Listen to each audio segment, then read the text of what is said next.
All right, here we go. Welcome. And with us today, I have Barbie Rivera, a homeschool mom, an author, and a school creator. So this is really exciting. Hi, Barbie. Thanks for being here. Thanks for having me. So I was just telling you before, this is my first podcast in my podcast studio, my official podcast studio that my husband built for me in my basement. So I'm hoping that this all works out and like all the internet connection goes well, but he did a good job. I gotta give the guy some credit. All right. I interview homeschoolers just to kind of hear about their experience. And I love that your experience went from homeschooling to being an author to creating this school, which is what I see popping up more and more. And I love this, that we are like taking Yes. education into our own hands, being that one room schoolhouse for the community.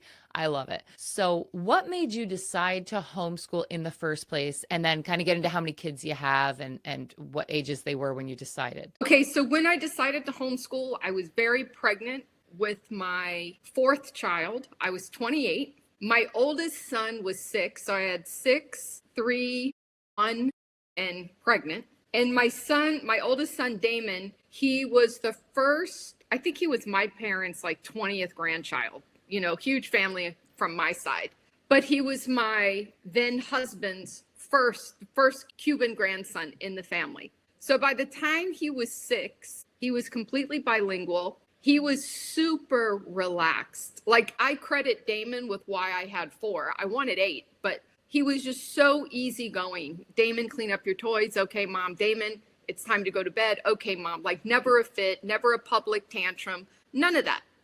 So wrongly thinking that the school system, first grade would be the first grade that I went to in 1970, where it was multiple recesses, no testing, easy curriculum, no homework, singing songs, pasting things. It was school, but it was very fun. I thought that my son would have the same experience. And I'm like, this school is going to love him. So he had a fresh haircut. He had his Ninja Turtle Velcro shoes on. He had a lunchbox, and he was ready to go, like so excited. And on the second Friday of school, like the 10th day of school, the teacher told me, your son is mentally handicapped and he will most likely need psychotropic drugs for the rest of his life to learn. And I'm like, whoa, we're not going anywhere. How did he learn Spanish? I don't know Spanish. I don't know 2 languages. How did he learn Spanish without drugs? So Right.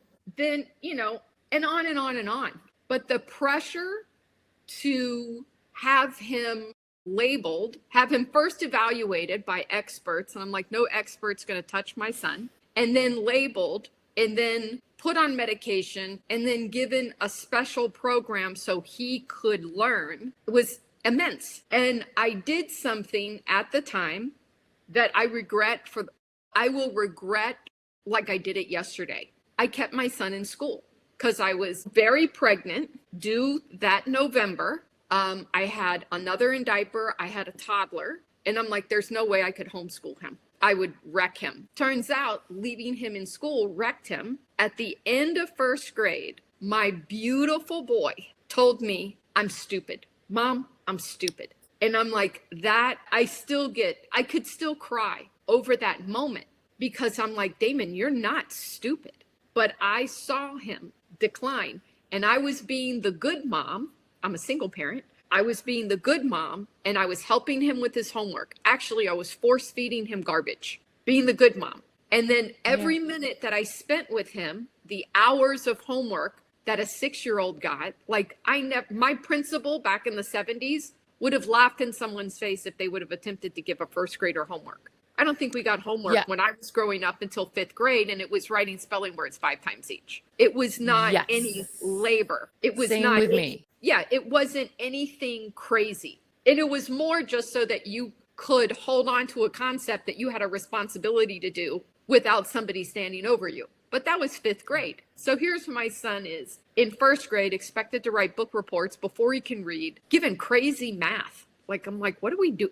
Like, can we give him a win here? And he didn't have it. So he was convinced he was stupid. And every day that I kept him in school, I saw him withdraw into himself more and more and more. And I'm like, finally, at the end, when he said, Mom, I'm stupid, I'm like, I'm going to homeschool you. I don't know anything about homeschooling, nothing. But I know that under my care, my son was electrified, confident, and ready to go to school. He was ready for the learning experience. And it was the professionals. I don't want to knock professional teachers as an en masse thing or a general, but it was the professionals that ruined him. So I'm like, you're not going to get a hold of my other three, period. I have no idea what I'm going to do for high school. I have no idea what I'm going to do next week. But I know that I'm going to take my son and I'm going to get him to read and write, because people used to have 16-year-olds running one-room schoolhouses 100 years ago. So it can't be that difficult. And if my son was special needs, he's my responsibility anyway. Anyway, that's how I got started on homeschooling. The word micro school didn't exist when I started. This was 1991, but essentially that's what I did. I had other friends like, what are you going to do about school? I'm like, I'm taking Damon out. They're like, will you take my son? And so I took two grades. I had second grade, which was what my son was going into with very weak skills.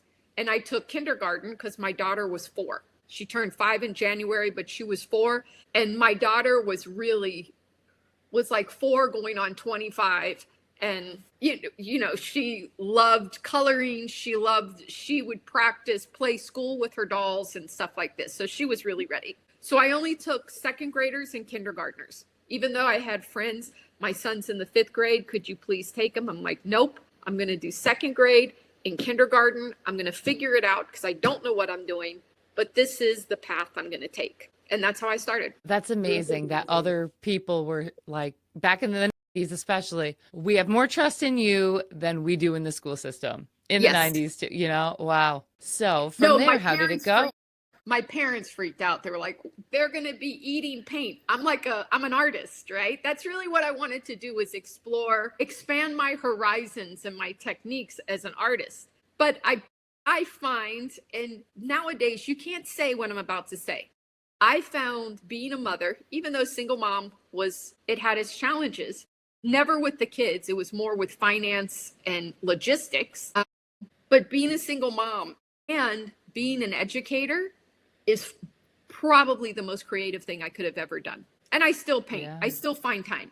But that was a creation and a half, and I loved it. Loved it. So, okay, so that just jumps to the question then, how did you do it as a single mom? Because a lot of people ask me that, like, oh, I'd love to homeschool, but I'm a single mom, I work, I can't do it. Okay, well, I turned it into my career. So let's say that you and I were neighbors and you had a 5-year-old, and I'm like, look, I have a 5-year-old, I'm going to homeschool. I'm going to charge you whatever the rate would be. And I charged a material fee, which was like $400 a year. But that's how I got the games, the desk for your child.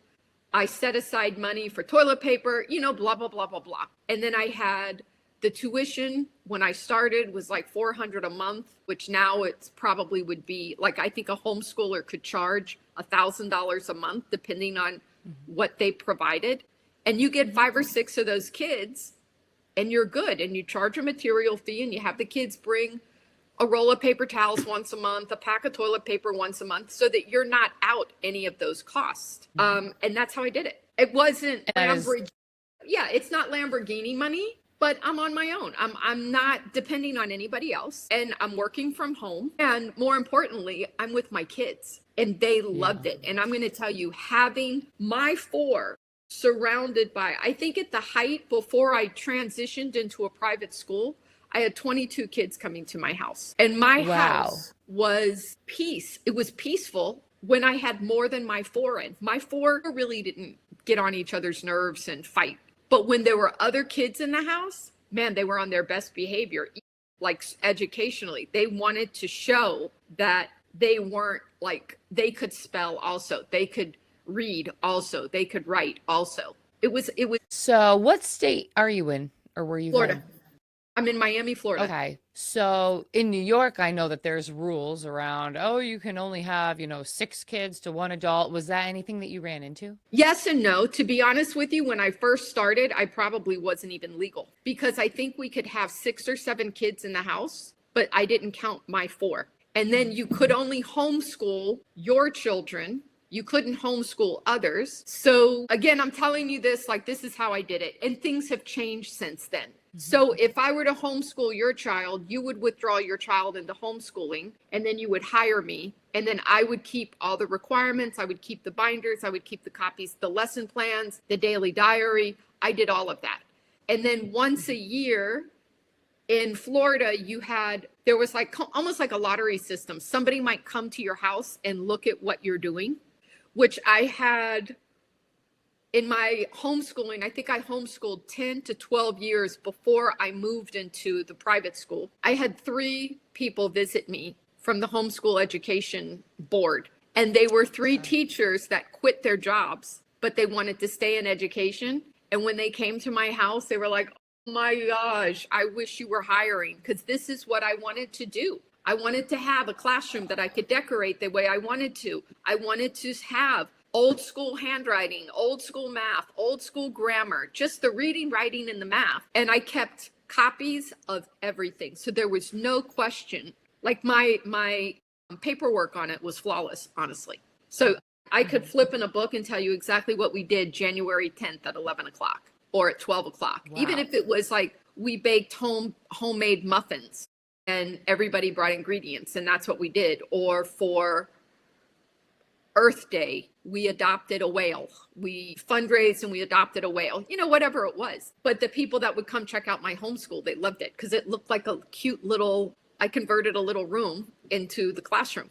Oh, this is so cool. So you had them 5 days a week, kind of the same school schedule? Same school schedule, and 2 weeks off at Christmas, the whole thing. So fast forward, how are all the kids doing today, even the ones that you taught in your school? Well, for the most part, they're doing well. My children, and I just did an interview earlier today, and the gentleman was asking me, I go, now the next thing I'm going to say, I almost can't say in a group of people, because I don't know if you've ever been in a situation where you're working really hard, and you don't see the effect of what you're doing. And then you stand back and years have gone by and you're like, that was actually really good. As lumpy as I thought it was, and as a disaster as I thought it could be, it actually was really good. And the thing that I don't really say in public, because not many people share this, sadly, my children, my son's 40. The one that I did this for is 40 now. He's about to turn 41. Him and his brothers and his sister, no interest in drugs, never. No interest in alcohol, never. I've never had a dad complain about the way my boys treated their daughters. Like, it just isn't that way. And it's not like they were homeschooled into being nerds. My kids were super social. They were making movies. They were writing scripts. A hurricane would hit. They would go out with their gloves and like knock on a door. $60, I'll clean this up, and come back $600 later. Like sweaty, mosquito bitten. But that was their thing. Like, they knew, first of all, they knew that I'm on my own. So I couldn't buy the 10 speeds bikes that they wanted, or the guitars or the skateboards or all of this. I could help. But they were totally brought up in a system where there's an exchange. You want somebody to spend the night? Well, your room has to be clean by 4 o'clock. That's a simple request. Room's not clean by 4 o'clock. Friend's not sleeping over. Simple. You want a new skateboard? It costs $180 with the fancy wheels and the this and the that. I can help with probably $40 of that. What are you going to do? Training's not an option. And they weren't whiners. So they would, okay, I'm going to tutor. I'm going to do this. My one son, I'll tell you this story. This is funny. So all of my kids, as they grew up, they made money as a private tutor. And my daughter was 12 when she started. She was charging $10 an hour to 4 and 5-year-olds. Did amazing. Taught them to read, taught them math, like really did a great job. And then when she was like a teenager, it was like 25 an hour. My youngest son is like, Mom, I have no patience with children. Like, fine. He was like 15 himself. He goes, but I need a job. I want a job. I go, well, what are you good at? He's like, I'm good at juggling. I'm like, okay, well, there's your job. Put out a flyer in the school, charge $5 an hour, 8-week course, 2 days after school. And let's see what you get. He was making, he was making $50 an hour at 15. So he's making $100 a week for 2 hours time. And then he did that. Students to juggle? Yeah, after school. But the parents For $5, are you kidding me, to leave the child an extra hour? And the kids were actually manipulating things, and it wasn't something the parents had to get involved with. It's not like Catch, where you have to go out and do it. The kid could do it by himself. Yeah. And he's like, this improves focus, and it improves your reflexes, all of these things. And he did it for 8 weeks, and he made, I don't know, $400 or whatever it was. And he was happy, and he went from that to tutoring drums for $15 an hour. And he's a teenager. And he, like, this one mom was like, wow, my son, after 4 lessons with Michael, I hear his drumming. It's really coming along. And I let them do it. Wow. You know, I was not the meddling person. I'm like, if you're going to do this, you show up on time, you're professional, you're this, you're that, all of those things. So that's kind of like how they were raised and homeschooled, was with the goal of independence and thinking for themselves. Yeah. Yes. Which we don't see from the kids graduating today, and not even when I graduated 23 years ago. Yeah, it was, I don't know what I want to do with my life. I don't even know what I like, what interests I have, because someone has dictated my every move since I was 3. Right. So I didn't have time to explore other things that I might like. I know I don't like the things they're teaching me in school, but that's because they taught in the most boring way possible. Right. So you didn't have a teaching background. You were in art. No, I graduated high school, and that was it. That's so amazing. I guess just your artistic ability to learn about these subjects. How were you doing, especially back in the 90s, the harder math as the curriculum got harder through the years, the biology or whatever, or did you even need that stuff? Is it necessary? Well, okay, so some of it, yes, because by the time my kids were getting older, I ran into this wonderful woman. Her daughter was 10. It was Christmas break. Her daughter was 10, couldn't read. Tested out first grade level. The psychologist, this lady, she says, I've spent thousands on the best psychologist, best psychiatrist, and they all want to drug her. And she goes, Barbie, I have to tell you, normally I do everything that the doctor says. And on this one, I'm like, will those drugs make my daughter read? And they're like, no, but it'll make her stop fighting. She'll be complacent with her condition. And this mother, she says, I don't want her complacent. She should be angry that she's 10 and can't read. So it was like I say, it was Christmas time. And I'm like, okay, so here's what and the mom was like, I do flashcards with her on the way to the grocery store. And we go to the movies. I have this, I have that. I'm like, okay, we're going to take a time out right now.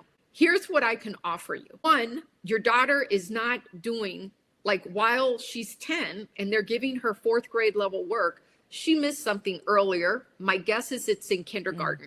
Because I bet if I ask her, quiz her on the alphabet, she doesn't know the sounds of the letters, which is basic to reading. That's called phonics, right? I guarantee you she doesn't know the concepts and the definitions of the words of math.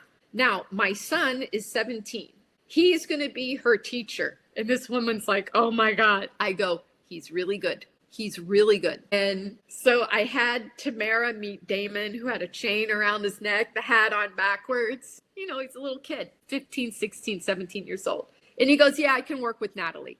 And I'm like, he helps me homeschool. Him and my older daughter help me. They each have a little group, and then they study afterwards. 6 weeks, he had this girl to a 3rd grade level in everything, as verified by standardized test scores. And after the first day, and I'm like, we're not going to do homework. You're not going to do flashcards. You're not allowed to quiz your daughter. If she wants to tell you what's happening here, and believe me, you could sit on the sofa if you want all day long.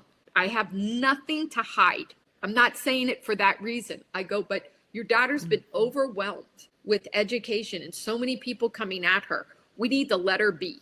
And if she wants a book, you drop everything and you go to Barnes and Noble and you get a book. Like, you don't make it a problem. Don't say, oh my gosh, I wish you would have told me that yesterday when we were out. Like, no issues. Because when she turns around, she's going to turn around fast. This girl's bright. I can see it. 6 weeks, she's at a 3rd grade reading level, 3rd grade math level, 3rd grade grammar level. 8 weeks, the mom is now spending $40 a week at Barnes and Noble and is like, I don't care. She's like, she's read the big. I have to say that just because I know listeners are asking, why didn't she just go to the library? Well, because the girl wanted It's her own free. library. I mean, they do that, but they Okay, had money. okay. It wasn't an issue. The girl wanted her own library. And then I got this girl crazy hooked on Harry Potter. Again, Harry Potter's a wonderful book. And just because it's about a kid doesn't mean kids can read it, because there's some words in there. So we would define things and this, that, and the other. Anyway, the girl ended up graduating high school with a 3.6 grade point average, which is something the experts say would never, ever happen. And this woman, let's say 6 weeks, she was at going to Barnes and Noble. At 8 weeks, this lady comes to my house. She goes, "You can't keep this to yourself anymore." And she had just received an inheritance. She goes, "I'm not giving you the money. I'm not making a donation, but we're going to get you out of the house and we're going to get you into this location." And it was about $125,000, which we paid back. Took us years. But she goes, we need to open a school. You have the brilliance on the delivery. Let me run the money and let's do this. And we did it. She retired 2 years ago. And that was like a miracle. Yeah. Yeah. I mean, that's amazing. That somebody just could see what happened in their own child and was like, we need this to happen to other kids. I mean, that's just the beauty of humankind right there. No, and she was like, and the gosh. thing that was really nice about her is she recognized what was happening. She goes, every expert wants to drug my child or say she's just low IQ and she'll never make it. And you and your 17-year-old rapper son handled it. And he only did 1 year of actual school. He only went to public school 1 year. And the rest of it was you. And it's like, she's like, "This is phenomenal, Barbie. Like, other people want this." And I'm like, good. Well, what was it that you and your son were doing with these kids or with her that really turned it around? okay, so I don't have the book with me. When my son started diving and it was, he needs a drug. First of all, he didn't need a drug. He wasn't even diving when they said that he needed to be drugged. He couldn't write a book report. He was expected to write a book report before he could read. And I'm like, okay, but let's take a look at this. He also can't drive a car. So are we going to put something into the Department of Motor Vehicles that my son can't drive a car? I mean, he is 6. So we should be super concerned about this. Like, I'm like, what is everybody losing their mind on? He's going to be able to read. He's done everything else. He's going to get this. So anyway, I started looking around at alternative education, which would be the best way to describe it. There was no internet. There was no this. But I found a group of homeschoolers out of California, and they were using this book called Learning How to Learn. Now, Learning How to Learn is based on the study methods of L. Ron Hubbard, whatever. But I got the book, and the first sentence of the first page, you can learn anything you want to learn. And I'm like, thank you. And then I look through the book and it tells you how to learn. And there is an actual scientific method to it. If you are studying about tractors, you better have a tractor. That's pretty simple. If you're going to do fractions, cut a muffin in half. Pretty simple. If you want to understand it, you need to have the thing. If you are skipping gradients, which the public school does horribly, addition one day, fractions the next day, decimals the next day, you have no mastery, you're going to confuse the child. You're going to confuse the adult. But the most important thing was knowing the definitions of words. So that's what I went in on. And every confusion that my son had or any of my children ever had in any subject, I traced it back to a word they could not define. And I'm not going to embarrass anybody here, but like, I've been doing this for 30 something years, and I get 5th graders and the mom comes in and it's like, oh, they're really behind in math and fractions just killed them. I'm like, okay, so I have a crazy question to ask. What's the definition of the word fraction? And in 30 years, I'm not asking you, no one's been able to give me the proper definition. And when I go, look, there's only about 12, 13 definitions of the subject of fractions. And if you know them all and you can demonstrate them, you are going to know fractions till you're 99 years old. And that's what we're going for, is mastery, that you can use it for what you need it for, not just to pass a test, but you can actually incorporate it into your life as a gain and a tool and a win. They do it. And that's the difference with me and most other people, because first of all, I assume the child is not mentally disabled. And I'm talking, there are children with disabilities. I'm not talking to that crowd. I'm talking about the regular Jim or Jane who gets confused at school, who's getting labeled and medicated, and the label and medication solves nothing. The confusion at school can be solved. And that's Yeah, what you know, and that's such a huge thing. And that is the one thing that I do with my son. I mean, it might not be regular book work every day and this and that. I try to redo them as much as I can, but there are days or even a week that goes by that I'm like, oh my God, we haven't picked up a book. But I do try to say, because I realized that for myself, that I hated school because they didn't put it in any context and they didn't explain the basics. Like, why am I learning about the Aztecs, Incas, and Mayans when I have no idea what time period that was? Or even say it was, I don't even know what time period it is right now. I'm going to say like, I don't know, 500, right? Just say that. Yeah. I don't know what 500 means in relation to me because right now it's 2025, but I don't know, how many years have humans been recorded, on Earth? Where does that leave me? Where on the map are they? What else was going on in the world when they were having their civilizations? So none of it made any sense. So I didn't care about the Aztecs and Mayans. But if you put it in a context where like you're learning about other things, what else is going on in the world. I don't know, the Tuttle twins, I love them because they do this beautifully as you're reading their history books. It talks about the Silk Road and, like going back, like we have to teach you about what trade looked like, hundreds and hundreds of years ago so that you can understand when we talk about U.S. history, where it came from, this idea of trade. And to me, I'm so excited to learn. I hope it's like passing off on my son. But so I do try to say to my son all the time, like, okay, do you know what that word means? Do you know what that is in relation to what we're even talking about? So I find that hopefully that's doing more for him than like, okay, let's that's the way to go. Load the code every day. That's exactly the way to go, because if it doesn't impact their life today, it's useless. It's game show information. And you don't want game show information. You want something that they can think with.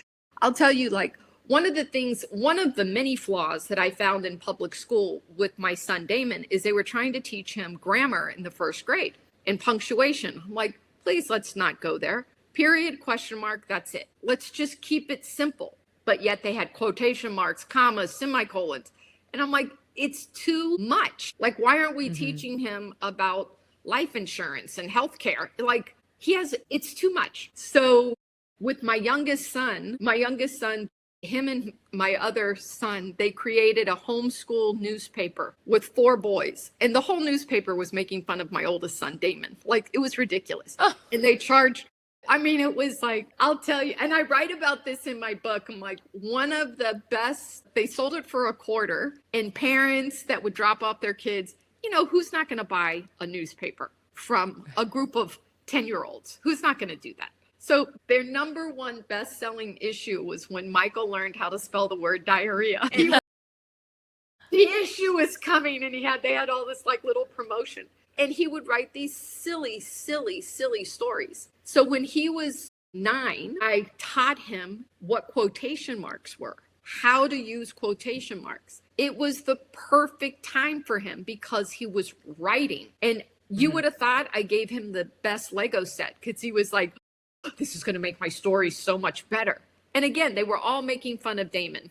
There was a knock at the door. Diarrhea was there and it wanted a hug. I was like, silliness. They're boys. But he had use for the quotation marks, where Damon was getting quotation marks, semicolons, this, that, and the other. When he was 6, he had no use for any of it. He was told he was a failure, would never learn it.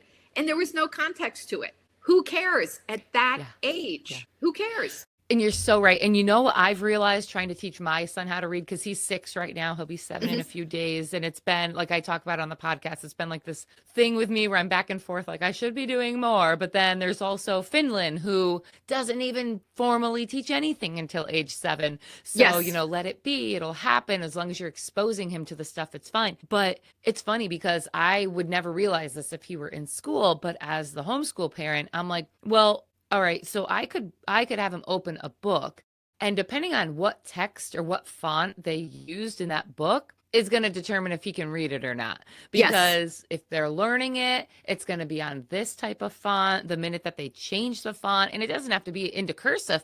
It's just, okay, this G is, you know, the circle with the J under it. Well, this G is a whole squiggly thing. And to him, that's a big deal. And I've had him looked at for dyslexia and this and all that. And it's like, no, he's not. He's a literal kid. And he's like, that wasn't the G that you told me about yesterday. So to me, that's not a G.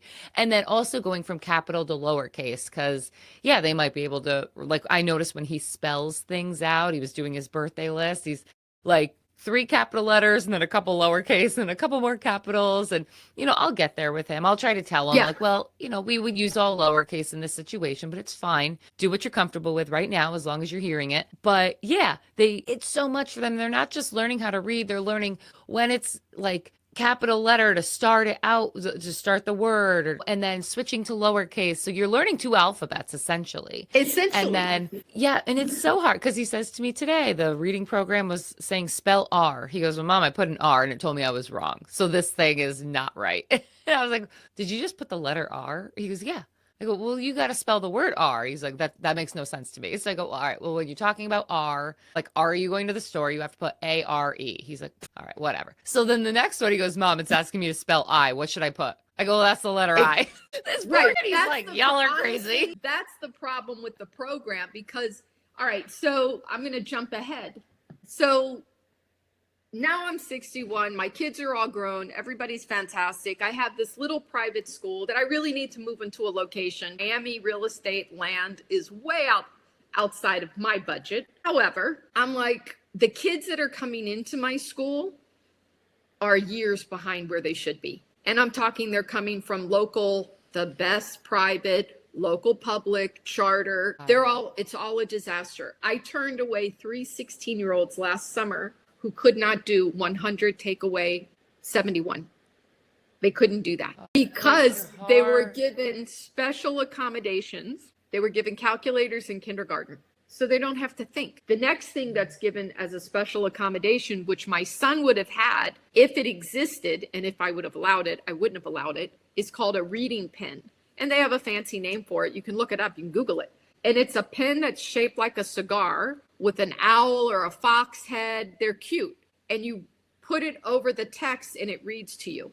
So now kids don't need to learn alphabet and they can use these during tests. And I'm like, what are we even doing? Like, what's the point now? I've got some theories, Barbie, but I'm a conspiracy theorist. Yes. No, but I'm just like, what's the point? Like at that, honestly, my Basset Hound has more of a grip. I'm like, what are we doing? Well, I think they do want to dumb down. Yes, well, definitely. America, at least, and they want the worker bee. They've always have kind of, that's how their education system started. We want the worker bee smart enough to do the job, not smart enough to take over a business or compete with the big businesses. But it's really scary. And I think parents, they make us so busy to not even realize it. Because if more parents realized it, they would do something about it. I mean, well, and you also have the economic sense, because it used to be that the man's income, not trying to offend anybody, but the man's income could afford the woman to stay at home, right? And now with both parents stressed out, the kids are raised by the state. So it's a lose-lose. So anyway, going back to the thing that keeps me up at night is no longer my children or whatever. It's what am I going to do about this next generation? Because it's only going to get worse. The politicians aren't going to handle it. I don't care who you voted for. They're not going to handle it. I agree with you. 1,000% agree with you. The educators aren't going to handle it. The college graduates aren't going to handle it. They're going to make it worse with AI. We're all indoctrinated by the same system. So we need to step outside. And to me, I feel very passionate about what I do because I'm not part of any system. I'm not a college grad. I'm just a mom trying to make my son okay. I'm trying to save him from the people that are supposed to love and support him. My son would have thrived with my first grade teacher in that system. He would have been the star. I was the star, as were most of the kids in the room. It was an easy, lovely day. So anyway, I look back at so statistics. In the earliest statistic I could find was like 1910, 1913, America was number one educationally in the world. And there was a quote in a book called The Trojan Horse of Education. I'm probably butchering that. I source it in my book, that the American public school system, 97% of the students were literate. And we were so strong on our reading that we could eliminate worldwide illiteracy, right? Now we have 54% of Americans read at or below a sixth grade level. So over half are illiterate. So that's like, to me, our country is being run by middle schoolers. Like, you don't leave a 12-year-old home alone. What do you think that even means? So at a sixth grade level, and you can At read or at sixth below. grade though, right? At or So is below. it just that like there are bigger words that they're not understanding? So, It's because not I just- believe that. I believe that. I Well- read books today, and I'm like, I don't know what that means, so I'll Google it. Yeah, but all right, but see, you're Googling it.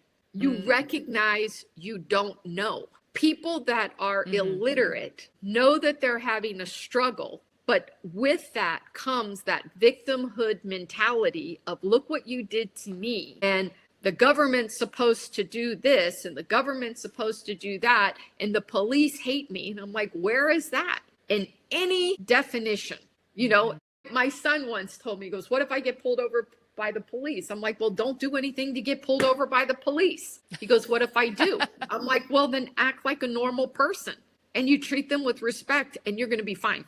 I guarantee it. Guarantee it. Anyway, so going back to 1910, over COVID, I started purchasing books. This is Word Mastery from 1913. This is how they used to teach reading. Now, the font, as you said, this is the wrong font. This is the wrong font because it has that squiggly A. I used to know the name for that, like, you know, whatever. Yeah, it's I like a wanna cane with a. Yes. I want to take this and I want to put it into a format that a child can easily do. And the other thing is like, here's a math book from 1883. And it says in here, first of all, they didn't give textbooks. They didn't like to give textbooks to first, second, or third graders because they didn't want to overwhelm them with concepts and ideas. They wanted to foster the learning, not crush it. How's that? My son was crushed. So this is fostering, right? And it goes in here and it says, I'm paraphrasing, the biggest waste in arithmetic is half learning and then fully forgetting. The only standard is mastery. And I'm like, thank you. Thank you, 1910, 1913 mathematics. And I have Where did you find that book? eBay, bookshops, and I just have my searches. So I have about 500 of them. Spelling, reading, manners, and some of it is old, but this does not go out of date. This is just regular English. It doesn't go out of date. What they've done to phonics, it's not phonics. Go to Barnes and Noble, it says phonics, it's not phonics. It's nothing like it used to be. And you go and it says third grade, it's not third grade. It's not. It's some sixth.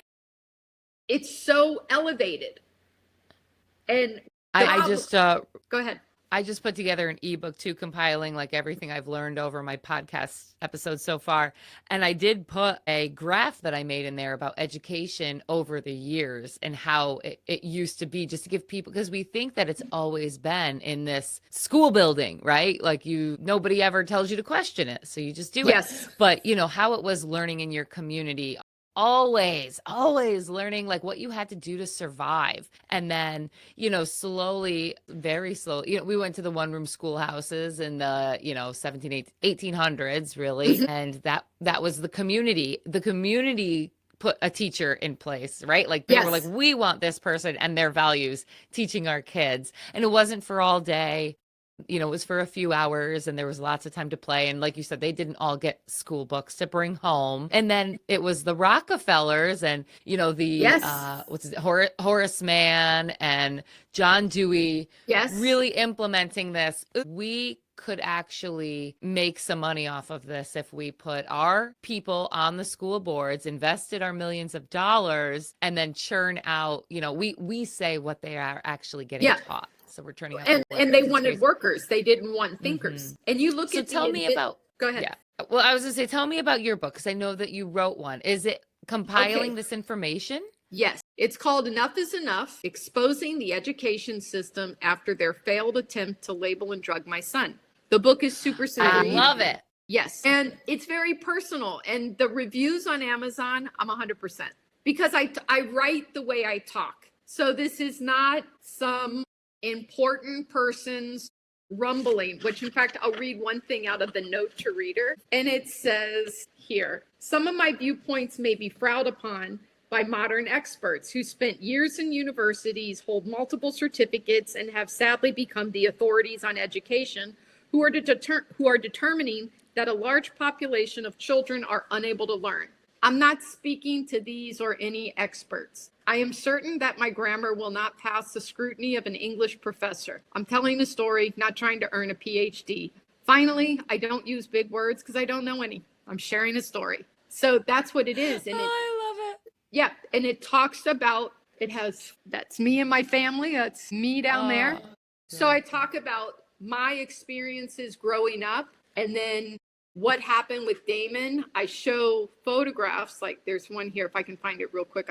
That picture got a boy drugged for years. He was 5. That's Spider-Man versus Octopus Man. And the psychologist found his drawings immature in nature. He was 5.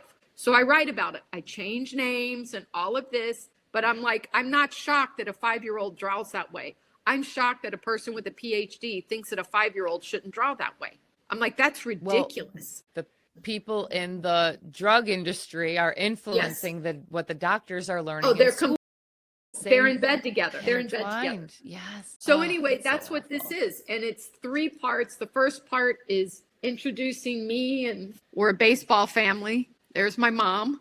And so I talk about how she met my dad, how important education was, some little stories. And then I go into the takedown of American education that goes into exactly what you were just talking about, the Rockefellers, and then how a person gets labeled, what you find on the labels, what the drugs are, what this is. And then by the end of it, I go, this is the solution. And my solution, I wrote this because, all right, so let's just say this is one of those crazy scenarios, whatever. I win the lottery for 50 million. 50 million, I'm not going to go get a Lamborghini. I'm not going to do that. I might get another dog, but I'm going to I'm going to start a publishing company. I'm going to buy a building for my school, and I'm going to make it so that you can homeschool your child, because the philosophy back here is flawless. Back here, it said something. I read something in one of the books. It's like, the materials are the most important part. The materials, if done correctly and at a slow enough gradient, mastery in mind, the child can make progress with minimal teacher interference. That's what it was. Teacher interference. So let's say that I redo this book to where the font is correct and the illustrations are fine, and it's something you can PDF, print out, whatever. And then there's a guide for you. Do step 1, do step 2. Now play Candyland. Now go for a walk. Like, there's a guide. But if I do this right, even if you don't use the guide, even if you are a lazy homeschooler and you just give the child the packet, they're going to be able to get through it themselves. Book is that, just for the people listening? And I'm going to put a link to it in the show's description, as well as your book's link, Thank you. Yeah, anyway, that's what I want to do with the rest of my life. My daughter will take my school. We want to move it to a location in Miami. You're talking millions of dollars. I want to start a publishing company. No idea on that. And I want to be stuck in a room with my 500 books and start churning out stuff. I think I'll need about 2 other people, somebody techie, because I'm not techie, but who can say, good, this is the format it's going to be. We're going to stick it up on this website. We're going to charge. I want it to be super affordable, very doable. And I feel that we could bring America back to being number 1 in the world again, because I want to solve it. And we are not going to solve it with drugs. We're not going to solve it with psychedelics. We're not going to solve it with brain stimulation. And all of these things, by the way, are coming. They're already FDA approved for children. I'm not even kidding you. sickening how far away, how far off the mark to give a boy a calculator when he's 5 because he struggles with numbers, and now he's 16 and he can't do 100 take away 71. We just destroyed that man. Right. And it's like, okay, yes, we all do have cell phones in our pockets and yada yada yada, but we have to think to the reality of all this technology could be taken away. All it takes is, a hurricane or some sort of mass event that you cannot access, or even just the lights to go out. Electricity goes out for 3 to 4 months, right? We're at a point right now that if electricity went out, it could be another country doing that to us. I mean, my husband works in all of that stuff. He was like, Cheryl, you'd be surprised how little it would take.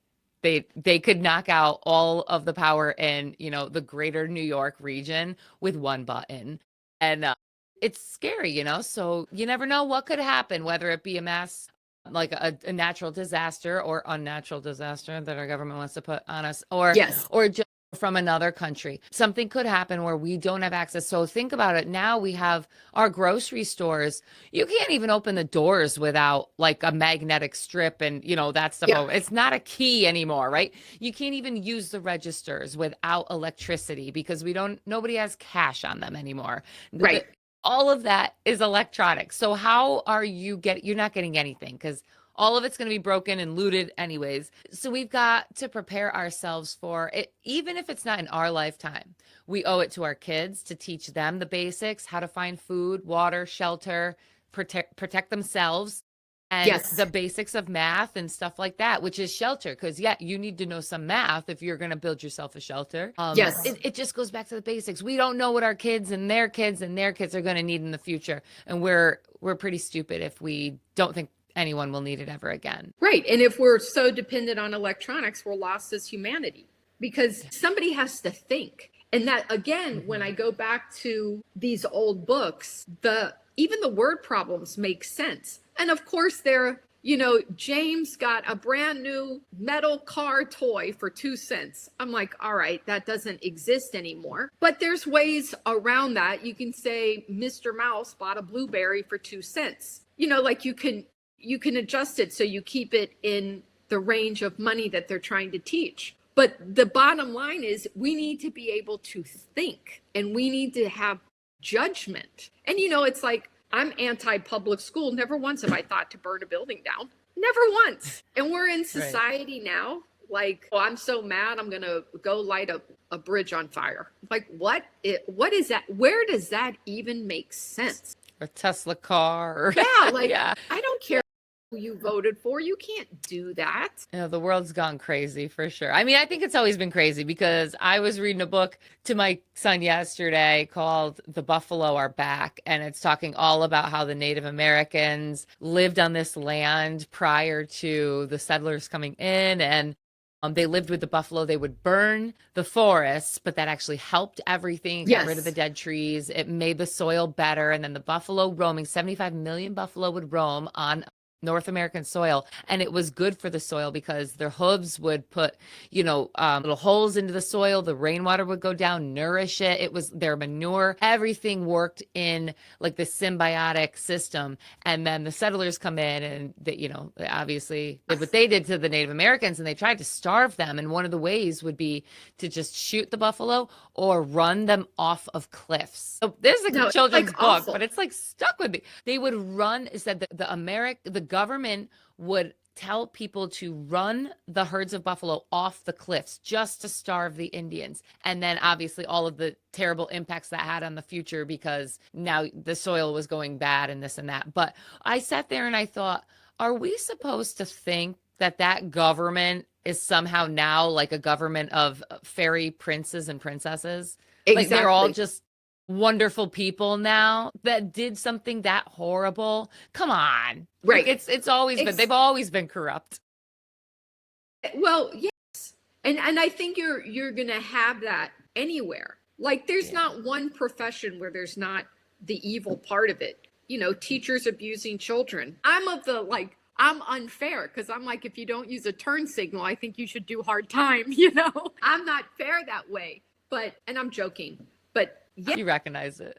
I recognize it. But the important thing is that the kids recognize it. And when you homeschool or educate, for them to think for themselves. And what would you do in this situation? Like we did this, Thanksgiving, we do the Mayflower, and I actually have ancestry that goes back to the Mayflower. So that's always exciting because I can show pictures. This is John Howland who fell off. He got a wave hit him and he climbed back on, which is crazy. So anyway, I had the kids and it was, 11 kids from 7 to 9. And we were doing the Mayflower and we had the definitions of words. I think a skiff was the little boat that went from the Mayflower to the shore because the Mayflower, there was no dock or anything. Made flashcards, put them all on the table. Everybody took one. We got Model Magic clay. They all had to make their thing. And we made this whole community and they painted it. You can imagine what it looked like because I'm like, this is your task. But they had this scene and it had all the words that under a traditional setting would just be a vocabulary sheet to be studied, to pass, to forget. These kids today remember that project we did. It took up the entire dining room table for 3 days. So that was the sacrifice of my dining room table or of the dining room table and clay, paint, but they had all of these things. And when the kids would, we did it with landforms. Oh, I get a volcano. I have the peninsula. And then they would make it and we put it on foam board. And we had a huge map and they would put, as we learned stuff, they would put it on there. They would make an Eiffel Tower. Again, you can imagine what it looked like, but it was their hands, their time, their paint to go on this map to forever be known where it was and a little bit of data about it. I wasn't trying to make them expert in France, but they should know that France exists. Somebody had to make the flag. Somebody did the Eiffel Tower. Somebody else did the river, whatever it was, but they were all included. And that was the creativity of education, of homeschooling. And that's what was the magic of it. And then things would happen. You'd find an abandoned duckling. Okay, guys, we need to find out how do we handle this duckling? Everybody take turns taking it home, and then we have a duck in the yard or whatever. Because you also have to be prepared for when things change. And I am in Miami, so there would be hurricanes, and we would have no power for a few days, Yeah, I love that. Barbie, where can people find you if they want to purchase your book or just, follow you anywhere? Okay, so I don't have a huge social media presence yet because I don't know how to do it. I do have a Facebook. It is overwhelming, girl. I'm telling you, I'm like, oh my gosh. Enough is enough. You can find it on Amazon. And then you can go to BarbieRivera.com. I do a blog about my school, about what I'm doing. It's not super consistent, but I do send something out at least once a month. I'm trying to get to once a week, but I haven't gotten there yet. But that's where you can find me. Okay. And I'm going to put the link to the blog, the website, and to your book in the show's description. And then what was that book that you showed earlier from the, it said like elementary on the front? Elementary arithmetic thicklins. Wait, where are we? Okay. So and like interesting. I love that. On eBay and you can save vintage arithmetic textbooks and a whole bunch of these will come up. And some of these so cool are fantastic. Like this is an old reading workbook. Now imagine that's cool. It is, because what your son needs is with like the capital letters. Like, first of all, they don't even teach handwriting. And to me, handwriting is the first discipline of school. The first. So if it's done properly, I'm going to tell you, you're going to spend a good year on uppercase and lowercase. Even with this week, in fact, I had my summer school students. They're from Arizona. My teacher handles them, and I just happened to be in the school. And they were like, uppercase, lowercase. I'm like, guys, do you know what that means? They're like, no. I'm like, so I showed them an old printing press. And I took a book like this. I go, pretend this is a suitcase. Because the old printing presses, they had to put tiles of the alphabet and spell everything out. And then they would press it down. So in the case, they kept the capital letters in the top of the case and the lower letters in the bottom. So what was at top is called uppercase. and what was in the bottom was lowercase. And this little boy's like, boom. Yes, that's why it's called. I didn't know that. Yes, it was stored in the uppercase of the alphabet of the compartments, and the lowercase were stored in the lower. And they were like, wow. Yeah. And I was telling them, like, manners. I go, manners come from the Spanish word mano, which is hand, how you handle people. If you handle people well, they want to be around you. If you don't, and you're a little brat, nobody wants to be around you. That's basically manners. And That's what I tell my son all the time. I go, listen, you don't need to like change yourself to make people like you, but if people like you, life's a lot easier. Yes, exactly. Yes, true. Barbie, thank you so much for joining me today. I love this conversation. I love breath this of fresh too. air. Thank you. Maybe we can chat again and you can really get into doing your school, because we really didn't get into like how you ran the micro school. So I would love to have you back sometime. Thank you so much for joining me. Sure. Anytime. Thank you.